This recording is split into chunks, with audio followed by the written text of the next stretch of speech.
He's resting, the small one chirped, badge askew. Resting my ass. Owen was broken. 3 days he'd been out, and already those vultures upstairs were circling, ready to snatch his cleaning contract. They didn't know Arya and Nora were listening, though. Didn't see the fire in those 4-year-old eyes. They'd be here, toy mops and stolen ID in hand. Daddy's job, the other one announced to security. The fools. Letting these kids help wasn't charity, it was a calculated risk. See, Owen was working on something on his breaks, something big, something that could solve a problem nobody else could. And those girls, bless their hearts, were about to accidentally unlock the whole damn thing. They have no idea how her quiet kindness will change everything. When the CEO discovered why they were really there, she made a decision that would shatter every rule in corporate America. Before we continue, please tell us, where in the world are you tuning in from? We love seeing how far our stories travel. We're here to clean the offices, Arya declared, her tiny voice echoing across the gleaming lobby of Kingswell Technologies. She held up the badge like it was a golden ticket, her father's tired face staring out from the ID photo. Daddy can't come, so we're doing his job. Rowney, the night security guard, nearly dropped his coffee. 2 little girls, barely tall enough to reach the reception desk, stood before him with toy cleaning supplies spilling from their backpacks. That's Owen Smith's badge, Ramon said slowly, recognizing the photo. Where is your father? He's on the couch, Nora piped up, adjusting her tiny backpack. He fell down and hit his head, and the doctor said he can't work or something bad will happen. But if he doesn't work, we can't pay for things. The security guard's hand hovered over the phone. Protocol demanded he call the police, child services, someone. But these were Owen's girls. Owen, who'd cleaned these offices for 3 years without missing a single night. Owen, who'd always stopped to ask about Ramon's family, who'd shared his sandwich when Ramon forgot his dinner. Girls, you can't. But Arya interrupted. We know how to clean. Daddy taught us. You spray, you wipe in circles, you never miss the corners. She demonstrated with her toy spray bottle. Her movements precise, practiced. We help him practice at home. Behind them, an elderly woman rushed through the automatic doors, breathing hard.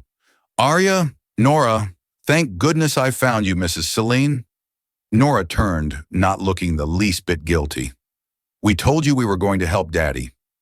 Celine, their neighbor who discovered them at the bus stop, looked at Rowney apologetically. I'm so sorry. They slipped out when their grandmother was cooking. They had this badge and kept insisting they needed to clean their father's building. It's not pretend, Arya said firmly, a stubbornness in her voice that Ramon recognized from her father. Daddy needs this job. If we don't clean, he won't have a job to come back to. Ramon's phone rang before he could respond. He glanced at the caller ID and his expression changed. Yes, Miss Carreau. No, ma'am, not an intruder exactly. You're going to want to see this yourself. Harriet Carroll, CEO of Kingswell Technologies, rarely came down to the lobby. She commanded the company from the 15th floor, making decisions that affected thousands of employees and millions in revenue. But Ramon's cryptic call at 9:01 p.m. had piqued her curiosity. The elevator descended in silence, her heels clicking against the marble as she approached the security desk. She expected many things: a corporate spy, a disgruntled employee, maybe a protest. She didn't expect 2 tiny girls in purple jumpers holding toy mops. Miss Winters, Ms. Carrow, Rione corrected himself quickly. These are Owen Smith's daughters from the night cleaning crew. And you are. Harriet addressed the children directly, kneeling to their level. I'm Arya, and this is my sister Nora, Arya said, extending her hand for a professional handshake that almost made Harriet smile. We're here to clean Daddy's offices because he can't. I see.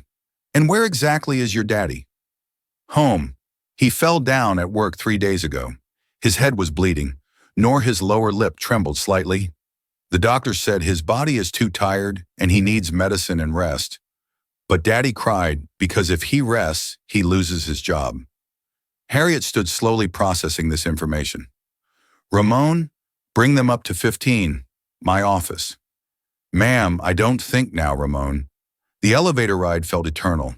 The girls marveled at the buttons, the mirrors, the soft music. Daddy cleans all the way up here. Nora whispered, her eyes wide. Every night, Harriet confirmed. Tell me about your daddy's work. The floodgates opened. Words tumbled over each other as the twins painted a picture Harriet had never seen before. The invisible life of the man who cleaned her office. He leaves at 8 when we're going to bed. We wave from the window. He takes the number 11 bus. He says he makes the offices sparkle while everyone sleeps. Like the tooth fairy, but for cleaning. The executive floor was empty, dimly lit by emergency lighting and the city light streaming through floor-to-ceiling windows. Harriet's office was immaculate because Owen had cleaned it just 4 nights ago, before his collapse. This is where Daddy cleans. Arya spun in a slow circle, taking in the massive space, the wall of awards. The view of Minneapolis spread below. He says we can see our apartment from here. Nora ran to the window, pressing her small hands against the glass. He says he can almost see us when he's working. Harriet pulled up Owen's employee file on her computer. 3 years of perfect attendance until this week. Not a single complaint, several commendations from day staff, and then buried in a subsection she'd never noticed. Notes from the IT department that made her pause. Girls, what does your daddy do on his breaks? He studies computers, Nora said proudly. On the old computer in the closet, he's making something special. Arya said, her voice dropping to a conspiratorial whisper. It's a secret, but it's to help sick people like Mommy was. Harriet's fingers froze over the keyboard. Your mommy was sick. She died, Nora said matter-of-factly. The way children do when they've lived with a truth for so long it's become just another fact of life. That was 3 years ago, Arya added, right before Daddy started working here. The pieces clicked into place for Harriet. The night shift that paid 30% more, the perfect attendance despite exhaustion, a widowed father working himself to death to keep his family afloat. Show me, Harriet said suddenly. Show me how your daddy taught you to clean. The girls eagerly unpacked their supplies. Arya demonstrated the proper technique for dusting without disturbing papers. Nora showed how to empty a trash bin without spilling anything. They worked in tandem, a rehearsed dance of efficiency. Daddy says every job is important, Ariel explained as she pretended to spray the desk. He says the people who work here need clean spaces to think good thoughts and make good things happen. He says even if people don't see you, your work matters, like how no one sees the roots of a tree, but without them, the tree falls down. Harriet watched these 2 little girls dressed in their best clothes, demonstrating janitorial skills with the pride of conducting a symphony. When was the last time she'd thought about who cleaned her office? Who made it possible for her to walk into a pristine workspace every morning? Tell me about this app your daddy is making, Harriet said, sitting down on her office floor, bringing herself to their level. The girls looked at each other as if deciding how much to share. It's for people who can't find doctors, Arya finally said. Daddy said Mommy was a nurse, and she always worried about people who couldn't get help. He works on it every break. Sometimes he gets so excited when he figures something out, he does a little dance. He doesn't know we see him, but we peek sometimes when Grandma Frances is asleep. Grandma Frances? She sleeps at our house when Daddy works, Ara explained. She has to miss her job at the grocery store now because Daddy is sick. Everyone's worried about money. Harriet picked up her phone. The girls watched with wide eyes as she made call after call, her voice sharp and decisive. Whore, this is Harriet Carroll. I understand Owen Smith has been replaced on the schedule. I see. Well, reinstate him immediately with full back pay for the missed shifts. No, I don't care about company policy. I own the company. The policy just changed. The girls grabbed each other's hands, hope blooming on their faces. Derek, I need you in my office now. I don't care that it's after 9. This is priority 1. While they waited, Harriet pulled up something on her computer. Girls, is this your apartment building?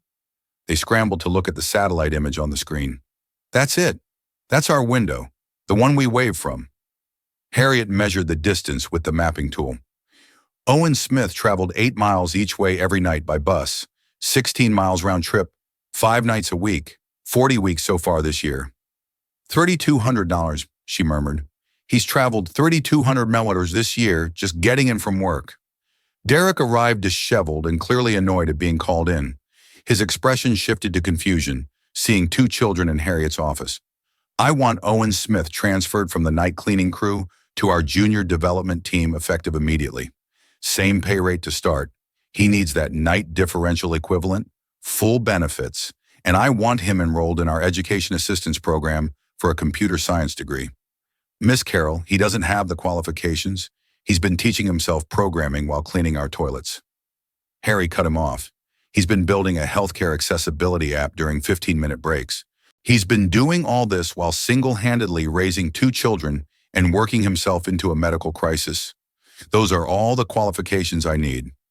But the board will be thrilled when I tell them we've discovered an in-house developer who's already working on solving the healthcare integration problem we've been trying to crack for 2 years. Unless you'd like to explain to them why we let talent like this mop our floors instead of developing our software.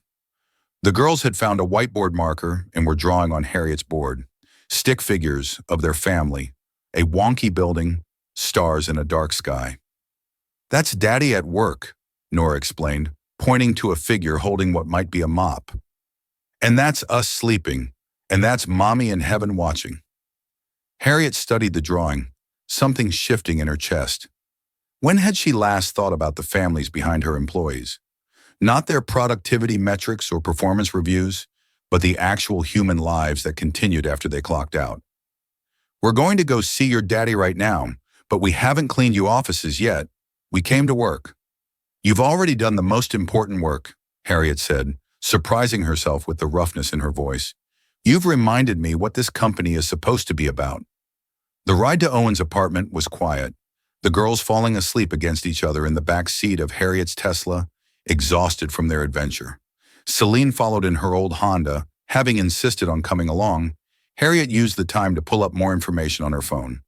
Owen Smith's wife, Layla Smith, registered nurse at Minneapolis General, deceased 3 years ago, brain aneurysm. She cross-referenced the date with her own calendar and stopped breathing for a moment. 3 years ago, she'd been in that same hospital. Her mother, dying of cancer, spent her last weeks in hospice care. There'd been a nurse, young, kind, who'd come in on her days off just to sit with her mother, who'd held Harriet's hand when she broke down in the hallway, convinced she was a terrible daughter for building a company instead of spending more time at home. Your mother talks about you constantly, the nurse had said. She's so proud. She knows you love her. Love isn't measured in hours. It's measured in the choices we make. That nurse's name tag had read L. Smith, Layla Smith. Owen's wife had been the one who'd given Harriet peace in her darkest moment. The apartment building was old but well-maintained, the kind of place where families stretch paychecks to make rent. Harriet climbed the 3 flights of stairs, noting the children's drawings taped to Owen's door. "Welcome home, Daddy." In colorful crayon, Frances answered the door, her face cycling from confusion to panic. "The girls, they're not in their room. They're here," Harriet said quietly. "They're safe. They came to my building. I need to speak with Owen." Owen appeared in the hallway, supported by the wall, his face pale and drawn. When he saw his daughters asleep in Harriet's arms, his boss, no, the CEO herself, standing in his doorway, the color drained completely. "Miss Carroll, I'm so sorry. I don't know how they—" "I can explain. Sit down, Mr. Smith." Before you fall down, they gathered in the small living room. Harriet noticed everything. The second-hand furniture arranged with care. The laptop on a TV tray with code visible on the screen. The medical bills stacked neatly on the coffee table. The photos of Laya everywhere. Smiling, alive, loved. "Your daughters came to work for you tonight," Harriet began. "They brought toy mops and your badge. They were prepared to clean my entire office." "I'm sorry," Owen started, but Harriet raised her hand. "Do you know what they told me? They said you make the offices sparkle while everyone sleeps. They said you're learning to code to build an app to help sick people like their mommy. They said you practice cleaning at home to be better at your job." Owen's face crumpled. I try to make it sound important to them so they're not ashamed that their dad's a janitor." "You're not a janitor," Harriet said firmly. "You're a software developer who's been cleaning offices to support his family. There's a difference." She pulled out the job offer she'd had Derrick prepare on the way over. "Junior developer position, day shift. You'll be home for dinner with your daughters. Full benefits, including the medical care you clearly need right now, education assistance for your degree, and you'll be leading the development team for your healthcare app with full company resources behind it. Owen stared at the paper, the numbers not making sense. This, this is more than I make now. It's what we pay entry-level developers. You'll make more once you prove yourself, which I suspect will take about a week. But I don't have a degree. I don't have experience. You have 3 years of perfect attendance until your body literally gave out. You've been teaching yourself to code in a janitor's closet. You've been building innovative software on 15-minute breaks. You've been raising 2 remarkable children alone while working nights. That's all the experience I need. Frances was crying quietly. Celine was wiping her eyes. The girls stirred, waking up confused to find themselves home. "Did we help, Daddy?" Arya asked sleepily. "Did we clean good?" Owen pulled them close, tears streaming down his face. "You did perfect, baby. Absolutely perfect." "Mr. Smith," Harriet said, standing to leave. "Your wife, Illa, she was my mother's hospice nurse." Owen's head snapped up. "She came in on her days off. She held my mother's hand when I couldn't be there. She held mine when I fell apart." Harriet's voice caught. She told me, "Love is measured in the choices we make. You've been making the right choices, Mr. Smith. Now let me make one too." As she headed for the door, Nora called out, "Miss Carroll, will Daddy still make the offices sparkle?" "No, sweetheart. Someone else will do that now. Someone who needs the job like your daddy did." "Will they be invisible too?" Arya asked. Harriet paused. "Not anymore. I promise you, not anymore." 6 months later, the main auditorium at Kingswell Technologies was packed. Owen stood at the podium, healthy now, wearing a suit that fit properly. His daughter's in the front row. The app we're launching today will connect low-income families with affordable healthcare resources. It will provide real-time translation services, appointment scheduling, insurance navigation, and emergency care locating. In beta testing, we've already helped 8,000 families access care they couldn't find before. The audience erupted in applause. Harriet watched from the side, remembering the night 2 little girls had walked into her lobby with toy mops and changed everything. The ribbon-cutting ceremony was perfect. Arya and Nora wielded the giant scissors together, their faces beaming. The app went live to thunderous applause. But what struck Harriet most was the wall of photos Owen had insisted on including in the presentation. Every member of the night cleaning crew with their names and stories. "These are the people who keep our company running." Owen had said they deserved to be seen. The initiative that followed, the Invisible No More program, would become a Harvard Business School case study. Night shift workers were offered education assistance, day shift transition opportunities, and most importantly, recognition. Their photos won up in the lobby. Their birthdays were celebrated. They were seen. That night, as the Smith family returned to their apartment, the same apartment Owen had insisted on staying until he'd saved enough to buy something, not wanting to forget where he came from. The success felt almost surreal. "Daddy, are you happy?" Nora asked as he tucked them in. "So happy, sweetheart. Happier than when you cleaned?" Owen thought about it. "Different happy. When I cleaned, I was proud of taking care of you. Now I'm proud of what we're building together. We helped, didn't we? When we came to clean." "You saved us," Owen said simply. "You two saved everything." On the wall, he'd hung a framed photo from that night. 2 little girls in purple jumpers holding toy cleaning supplies standing in the CEO's office. Below it, Harriet had written to Arya and Nora Smith, who reminded us that dignity isn't in the job title, but in how we show up for each other. Next to it hung another frame, Yayla's nursing badge, her smile radiant even in the tiny photo. "Mommy would be proud, wouldn't she?" Nora asked, looking at the picture. "So proud," Owen whispered. "She always said the best way to heal the world was one family at a time. You two started with ours." As the girls drifted off to sleep, Owen stood by their window, the same one they'd waved from every night for 3 years. The Kingswell Technologies building gleamed in the distance, its lights twinkling. Somewhere in that building, another single parent was cleaning offices, working towards something better. But now they weren't invisible. Now their photo was in the lobby. Now they had access to education programs. Now they had hope. The app would go on to help 2 million families in its first year. Owen would complete his degree, and become a senior developer.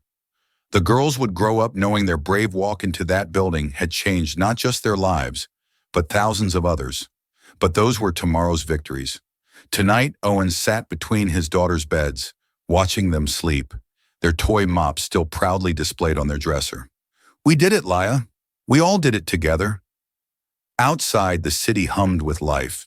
In office buildings across Minneapolis, night shift workers cleaned and maintained, each with their own story, their own dreams, their own children watching from windows. And in one corner office on the 15th floor of Kingswell Technologies, Harriet Carroll worked late as always. But now when she looked up from her computer, she saw the photo on her desk. Two little girls who'd reminded her that leadership isn't about being above people, but about lifting them up. The janitor's closet where Owen had learned to code was now a proper break room with computers for any employee who wanted to learn. The night shift had dental insurance. The invisible were seen all because two 4-year-old girls had refused to let their daddy lose his job. If this story touched your heart, if you believe in the dignity of every worker, in the power of compassion to change corporations, hit that subscribe button because everyone deserves to be seen and every parent's sacrifice deserves to be honored. Dad's sick, so we came instead. 6 words from 2 brave little girls that transformed a company, saved a family, and proved that sometimes the smallest voices can echo the loudest in the hallways of power. Arya and Nora Smith didn't just clean an office that night. They cleaned away the indifference that had built up over years of not seeing the people who serve us. They reminded one CEO, and hopefully all of us, that behind every uniform, every late-night shift, every sacrifice is a human being with dreams, struggles, and infinite worth.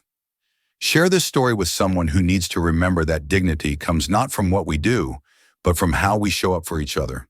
Because somewhere tonight, a parent is working a job others don't see, making sacrifices others don't know, building a future others can't imagine. And to every Arya and Nora out there, every child who sees their parents struggle and wants to help, your love is the most powerful force in the universe. You change the world just by caring. The offices still gleam at Kingswell Technologies, but now they gleam with something more than polish and perfection. They gleam with humanity, with recognition, with the understanding that every person who walks through those doors, whether in a suit or a uniform, whether in daylight or darkness, matters. Owen Smith still has Layla's nursing badge on his wall, but next to it now hangs his developer badge. And below both, that photo of 2 little girls who walked into a building with toy mops and walked out having rewritten the rules of corporate America. Every job is important, Arya had said that night, repeating her father's words. Every person deserves to be seen. If you agree, if you believe that no one should be invisible, that every parent's sacrifice should be honored, that every worker deserves dignity, subscribe to this channel. Let's build a community that sees everyone, that values everyone, that remembers everyone has a story worth telling. Because that night when 2 little girls said, "Dad's sick, so we came instead," they weren't just trying to save a job, they were saving all of us from forgetting what really matters. And what really matters is this: we rise by lifting others, we succeed by seeing others, we become our best selves by bringing out the best in others. The Smith family story isn't unique. There are millions of Owen Smiths out there working invisible jobs, making visible sacrifices. There are millions of Aryas and Noras watching their parents struggle, wanting to help. This is for all of you. You are seen. You matter. Your story deserves to be told.